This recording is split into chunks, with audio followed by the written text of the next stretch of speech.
क्या तुम्हें एनपैनमैन याद है? हाँ, वही आदमी जिसका सर ब्रेड का बना होता था, जो दूसरों को खाने के लिए अपने सर का टुकड़ा दिया करता था। एनपैनमैन याद नहीं तो तुम्हें लकी मैन तो जरूर याद होगा।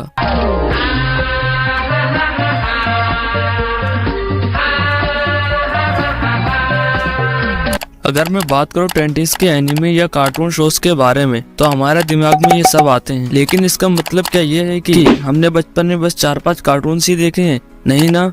20s के टाइम में हम बच्चों ने टीवी दबाकर देखा। टीवी में दुनिया भर के कार्टून्स या फिर एनिमे शोज देखे हैं। तो आज हम बात करने वाले हैं कुछ ऐसे एनिमे और कार्टून शोज के बारे में जिसको तुम अपनी बढ़ती उम्र के साथ भूलते जा रहे हो। सो अपने बचपन में खो जाने के लिए तैयार हो जाओ और हम बात करने वाले 20s के अंडररेटेड कार्टून्स या फिर एनिमे शोज के बारे में। ये एनपैनमैन का वादा है।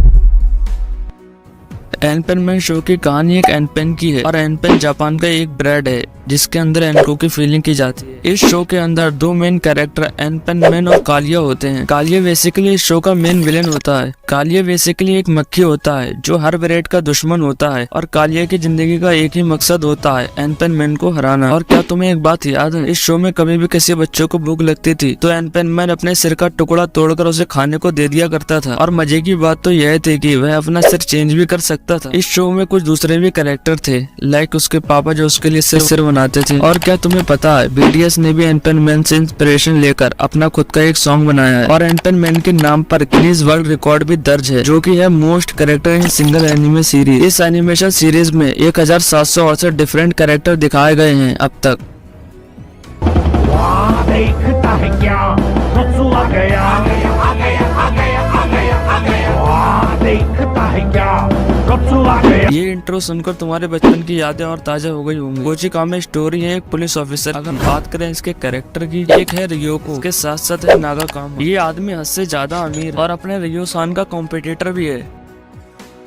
जापान में सैन वर्ड अपने से बड़े उम्र के आदमी के रिस्पेक्ट देने के लिए यूज किया जाता है, जैसे इंडिया में जी यूज करते हैं। तो बात करें इसकी स्टोरी की, जैसे मारिया होंडा, डाइजीरियो ओहारा, ये सारे कैरेक्टर के फनी इंसिडेंट को मिलाकर एक एपिसोड बनाया जाता था जो कि काफी ज्यादा इंटरेस्टिंग होता था। तो इसकी एनपेनमैन की तरह कोची कामे के पास Guinness book of world record है, जो कि एक सीरीज में सबसे ज्यादा वॉल्यूम बनाने का है। इसकी मांगा 1976 से 2016 तक चली थी और इसके एनिमे एडेप्टेशन को 1996 से 2004 तक चलाया गया था और ये इंडिया में 2006 में हंगामा चैनल पे एयर होना शुरू हुआ था।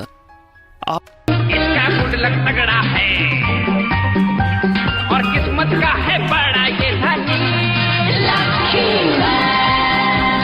आप में से 90% लोगों को तो ये शो याद ही हो। इस शो का मेन कैरेक्टर चूना पूरे जापान का सबसे अनलकीस्ट पर्सन होता है। उसके बाद उसे ओरिजिनल लकी मैन मिलता है जो उसे लकी गोली देता है और उस गोली को खाकर वह बन जाता है लकी मैन। बात करें इसकी स्टोरी की तो हर एपिसोड में एक नया एलियन आता है जिसे लकी मैन अपने लक की मदद से हरा देता है और उसके बाद हमें कुछ न्यू कैरेक्टर से भी इंट्रोड्यूस कराया जाता है, जैसे कि डोरयुको मैन। डोरयुको मैन लकी मैन को अपना मास्टर समझता है और इसके साथ साथ डोरयुको मैन के दो भाई भी होते हैं, एक होता है ट्री मैन, दूसरा होता है फ्रेंड्स। और लकी मैन के चेस्ट पर ये वर्ड लिखा होता है, इसका मतलब होता है ग्रेट लक। और डोरयुको मैन के चेस्ट पर जो वर्ड लिखा होता है उसका मतलब होता है हार्ड वर्क, जो कि इस कैरेक्टर की पर्सनालिटी को दिखाता है।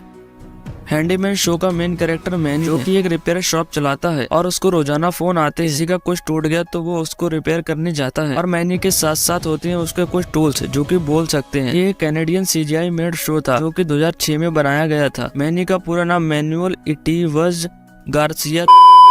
आई होप आपको वीडियो पसंद आई हो। अगर पसंद आई हो तो इस वीडियो को लाइक कर देना और आप इसका अगर सेकंड पार्ट चाहते हो तो कमेंट कर देना।